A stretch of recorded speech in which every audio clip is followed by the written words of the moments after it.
건데요. 목화토원수를 예를 하지 마시고 완상공인연 가지고 항상 생각을 하셔야 되는데, 항상 이게 부드러움이 있잖아요. 완은 지금 목부터만 설명을 할게요.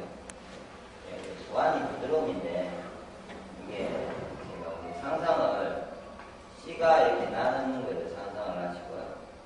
씨가 뭉치는 거, 그러면은 좀 부드러운 기운이라고 그걸 생각하시고, 그 다음에 사람이 아침에 새벽에 이렇게 눈을 떠가지고 일어났을 때, 눈을 뜰 때 그 기운, 그리고 내가 뭐 밥을 먹었을 때, 먹을 때 시작이 있잖아요.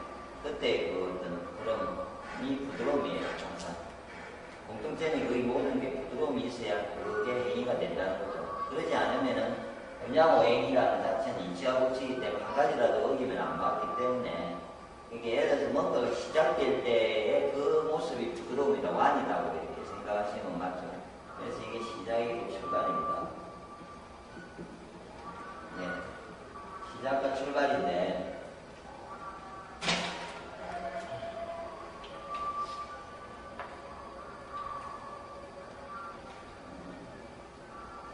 이거를 이제 기본적으로 생각할 때는요, 성격상으로 치면은 인자함이고요, 화를 거의 반대는 노함이고, 이게 이제 간장의 감당인 어떤 건축이고, 그 다음에 눈이라든지 어떤 깔이라든지 이런 부분까지도 간장 감당의 어떤 그 부분을 보는데, 항상 그 예를 좀 하실 때 사람의 제 몸에, 나의 몸에 목화토금수라는 기운이 항상 일정하게 있다고 이렇게 보시고요. 이렇게 목화토금수라는 기운이 있는데, 이게 5가지로 정확하게 분류가 되면 그 사람은 진짜 균형 잡힌 사람이고 좋다고 보시면 되고요. 예를 들어서 내가 목행이, 제 목화행이면은 목이 더 크고, 목이 병원에 크고, 화가 이렇게 잡아먹잖아요. 잡아먹으면은 나머지가 세 놈이 나눠야 되니까, 예를 들어서 목, 화, 고, 금, 수 이런 식의 어떤 상태, 이렇게 전체 기운으로 봤을 때 이게 기운이라고, 이렇게 체질상으로 보면은 그걸 기운이라고 보시고, 또 어떻게 체질상으로 생각하실 때 이해가 편하려면요, 경락을 한번 생각해 보시면 하는데, 예를 들어서 제가 이제 목화인이면 저는 수기가 약해요. 그러면은 다른 길은 예를 들어서 제 주먹만한 길이 이렇게 제 안에서 다니면요, 수기가 다니는 길의 크기가 이렇게 작을거라고 상상을 하시는 게 맞다고. 그러면은 무슨 말이냐면은 제가 상상을 할 때 뿌리가 이렇게 있고요, 이렇게 줄기로 해서 이렇게 5가지 뿌리 이렇게 나가요. 목화, 토금수. 그럴 때 이걸 제가 올라가는 걸 저는 상하라고 생각하고요. 상하의 기운이 이렇게 올라가기 시작하면요,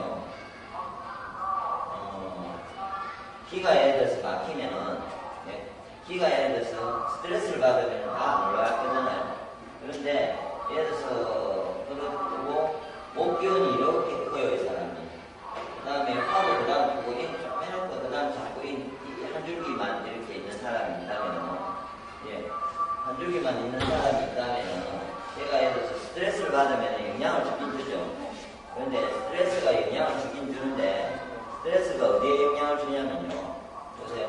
제가 예를 들어서 50%가 이렇게 올라가는 게 50%만 올라가지면은요, 50% 올라가지면은 일단 굵기 때문에 이 자리는 그래도 어느 정도 가게 돼 있습니다. 그래서 작은 장구에 안 가지죠. 그러니까 제 작은 약한 장구를 치는 이유가, 제가 길을 봤을 때 이제 이렇게 상상하니까 우리가 가는 거죠. 그럼 체질이 바뀐다는 거는 안 줘요. 몸이 건강해지면은 이 나이는 길이 두꺼워집니다, 실제로. 그러면은 그 경락 따라서 얘들 다닐 때 발가락에서부터 해서 올라가고 새끼발가락으로요. 이게 길이 두꺼워지니까 새끼발가락으로서 올라갈 때 그러면 새끼발가락이 실제로 커진다는 거예요. 나중에 체질이 진짜 바뀌면 커집니다. 그런 식으로 기가 잘 다닐 때 변하고 온다.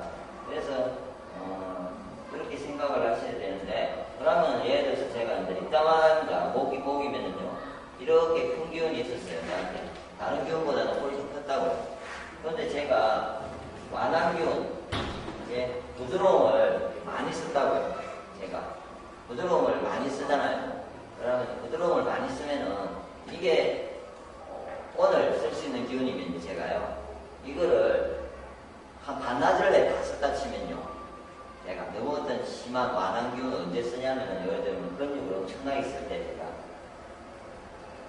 국사를 낼 때 막 운동을 너무 많이 하면 끝나요.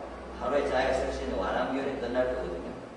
그 다음에 내가 인자함을 엄청나게 쓴다든지, 부드럽게 내가 스트레스를 엄청나게 받는데 막 참고 막 견디고 웃고 이렇게 지내면요, 이게 끝난다고요. 그럼 그게 끝나졌을 때는 목을 부드럽게 하는데 기운을 쓸 수 있는 에너지가 없잖아요. 그럼 그때부터 어떤 현상이 발생하면 제 몸에서 부드러움이 부드럽게 만들 수 있는 힘이 없다 보니까 그런 증상이 발생한다는 거죠, 쉽게. 그럼 그게 근육이 붙다든지 부드럽게 못하니까, 그 다음 성격이 인자하면 이제 끝나니까 갑자기 그 다음부터 걸리는 사람이 있으면 뭐 화를 내야 된다. 뭐 참아요. 자기 생각에 그날 못 참는 거야. 근데 참고 싶어도 그거는 자기 마음이고 기운이 없기 때문에 못 참아요. 아니면 도망을 가든지 자기가 안 보든지 해야지. 막 보면서 얼굴색이 확 바뀌고 바로 표가 나거든요. 그러니까 그런 어떤 부분인데, 그건 하루로 치고요. 그게 예를 들어서 한 달이든 1년이든 그걸 자기가 인자함을 이렇게 목의 기운을 계속 커내기만 했고 쌓아지는 않았다면 결국은 축이 나잖아요. 그래서 제가 목행이고, 제가 간단히 원래 크고 목 기운이 아무리 좋아도 제가 그 에너지를 지금처럼 교육을 하고 누군가를 만났을 때 제가 웃으면서 인자함을 쓰고, 그 다음에 아무 운동을 하고 제가 피곤하게 몸을 물어가지고 어느 순간에 그게 바닥에 나는 순간부터는 제가 아무리 간이 크도 그거는 이미 나는 체질상 이건 없다는 거죠.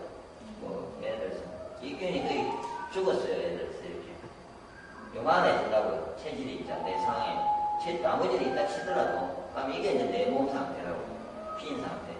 그러면 이제 내가 좋아지려면 끊어야 되잖아요. 그래서 음식에서 끊었든지, 보통은 이제 끊는 방법 중에는 음식이죠. 그래서 음식에서 부드러운 기운이 강한 게 아니라 기미를 사하고 신맛이고요. 예. 이게 이해가 되려면 제가 요 앞에 한번 동영상 찍은 거를 혹시 보셔야 되고요. 아마 지금 동영상을 제가 또 올릴 건데, 지금 보시는 분은 이것부터 보셨으면 인터넷 동영상을 좀 봐야 이게 이해가 됩니다.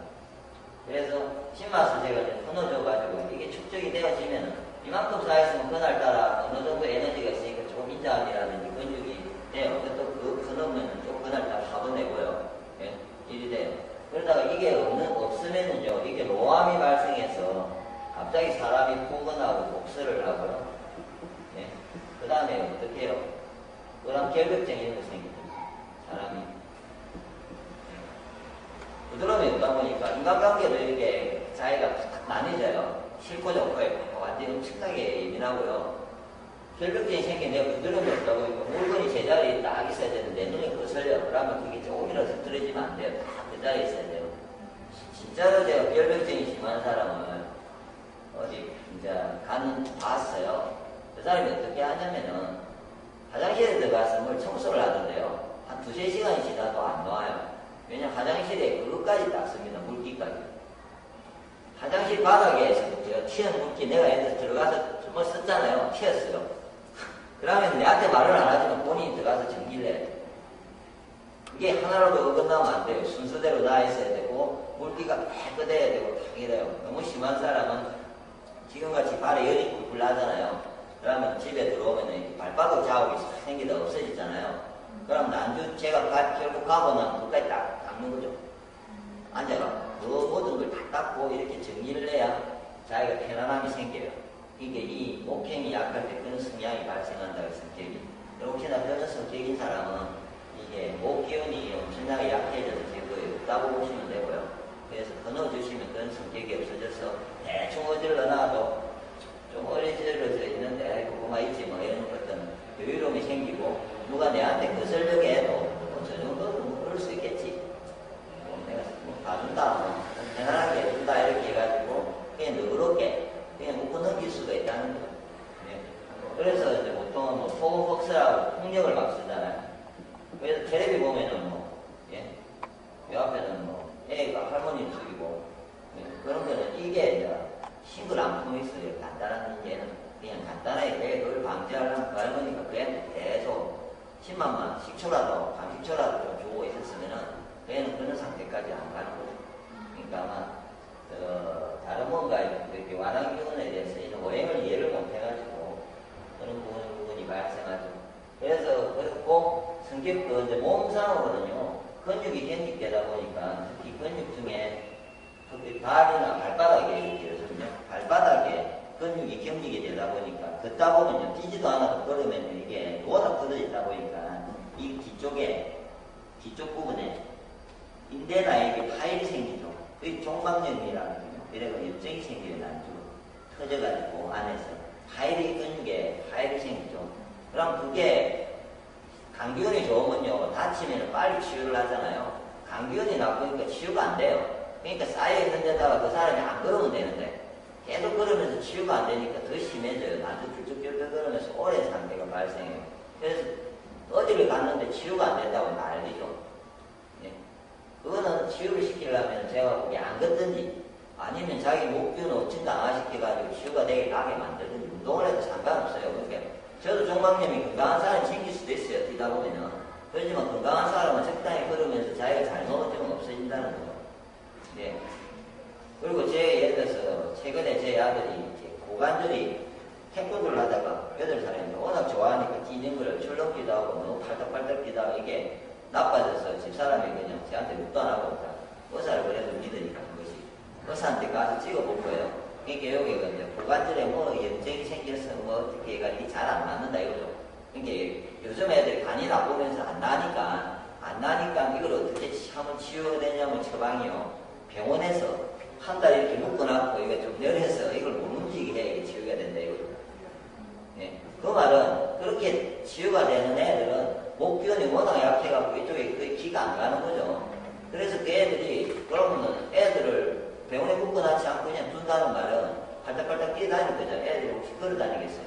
절대 애들은 안 그렇습니다. 아파도 모릅니다. 뛸 때는 몰라요. 뛰고 나면 밤에 아프다고 난리를 하면 됐지. 그러니까 나중에 이게 심해져서 수술까지 가는 이런 말을 한다거든요. 그렇게 갈 것 같아요. 그렇게 계속 하면은. 근데 그러기 전에 목기운을 강화시키고 조금만 뛰지만 좀 상가시키면서 적당히 걷고요. 예를 들어서 경락상 이 양쪽이라든지 어떤 혈자리를 제가 손으로 푹 해서 이렇게 지압을 한다든지 해서 이쪽에 그 기순환을 조금만 돌려주면요. 일주일 지나니까 멀쩡해진 거죠. 그럼 병원에서는 한 달 지나야 되고, 답이 없고, 어떻게 수술할 수 있는데, 지금도 다시 태권도도 가고 해도 좀 다시 아프면 제가 만져주고, 이렇게 악화되면 만져주고 하면서 이렇게 계속 좋아지는 중이죠. 예. 그렇게 충분히, 되어집니다. 그리고, 눈 같은 경우에는 그렇게 다리에 치가 나고 반의 근육이니까 그런 현상이 잘 있어지고, 보통 눈이 이제 뻑뻑해지는 게 구체적으로 치면요. 눈이 뻑뻑해질 때 현상. 이렇게 돌리면 깜빡해요. 그러니까 눈이 아프다고 느끼고요. 그러면서 눈에 경직이 되니까 눈물이 뚝뚝 떨어져요. 울어서 눈물이 아니고 시리니까 눈물이 나는 거죠. 그런 현상이 발생하기 때문에 그걸 근육이라고 생각하면 되죠. 그걸 보통은 애우시잖아요. 맞죠? 그러니까 애우지 말고 이해를 해서 오행을 이해를 하면 애울 이유가 없습니다. 그 옛날에 그 많은 걸 저도 애웠거든요. 달달달달 애우다가 오행을 이해하고 나니까 애울 게 없죠. 그때 그 종이 어디 갔는지 하여튼 없어요. 옛날에 열심히 이렇게 적어놓은 종이가 있었는데 목은 한 20개, 30개 정상을 다 적어놨고는 예, 그걸 열심히 막 하루에 몇 번씩 보가면서 애우고 누가 뭐라 하면 뭐 그거야 이렇게 딱 하겠는데 그럴 이유가 없죠. 그 다음에 보통 어깨에 근육이 붙겠죠. 어깨에 근육이 붙다 보니까 목에 근육이 붙으면 어떻게 돼요? 이렇게 올라가면서 안에 근육이 이렇게 쥐어짜요. 이쪽 위에까지. 그래서 편두통이 발생해요. 예. 위쪽으로 편두통이 그래서 발생하는 겁니다. 그런 문제가 발생하는 여러 가지 걸 이렇게 그 사람이 예를 들어서 그런 문제가 있는 게 목기운을 너무 많이 사용했기 때문에 만한기운을요. 또 한 가지 치면 왜 나빠지냐면 새벽에 잠을 자지 않고 새벽에 일찍 뭔가를 활동을 하는 사람들 간이 실되기 때문에 그런 행위를 계속했다든지 해서 건해진다든지 아니면 몸에 내가 무리를 했다든지 예? 그건 이해됩니까? 몸에 왜 그런지는요. 몸에 깨구리가 이렇게 동면을 할 때는 아까 부드러운 기운에 이제 C가 움직이듯이요. 그 기운을 엄청나게 내가 많이 써요. 그러면 목 기운을 더 많이 쓰는데, 가만히 있어도 목 기운을 많이 쓴다고, 인간이, 몸에. 그런데, 목 기운을 많이 쓰면서도 내가 근육을 움직이고 더 행위를 그대로 하고 있다면은, 몸에는 더 많은 신마세의 기운을, 이렇게 완화한 기운의 음식을 먹어줘야 되는데, 그때 도리어 내가 더 강하게 움직였어요. 그럼 바닥이 나는 금방. 그럼 나중에 회복이 잘 안 돼요. 그러니까 한번 바닥이 나면 어렵습니다. 이해를 했으면은, 이 오행을 이해해서 바닥이 나서 그냥 끊어주면 돼요. 그럼 한두 달이 지나면 금방 차서 원상태로 돌아가거든요. 음식만 가지고도. 그러니까, 그걸 충분히 이해를 해서, 그러니까 이럴 때, 무리를 한다든지, 새벽에, 봄에, 뭐 이럴 때. 그 다음에 근육, 그 다음에 성격적으로. 특히 여자들은 성격적으로 이래서 간암이 오는 거고요. 남자보다 여자들이 간암이 많은 이유가 사물질이 많으니까. 그래서 오는입니다. 현대학적으로 보면 간암이 와야 될 이유가 없거든요. 근데 성격상으로 내가 부드러움을 쓴다는 거는 남편과 사회와 뭐 자식이든 모든 사람한테 있어야 되죠. 시댁이나 모든 사람한테 특히 결혼한 사람이면 그럼 속이 문드러지죠. 그럼 간이 경직이 생겨요. 항상 맞죠? 간이 긴장이 돼가지고 움츠려 든다고요. 그러다가 이게 감기가고 그래서 간암이 발생하게 됩니다. 예, 오래됩니다. 그래서 누가 간암이 왔으면 그 사람 삶은 대충 이렇게 이해가 가요. 치유를 하려면은 그거 전에 일단은 치유를 하시면 됩니다. 예, 이까지 혹시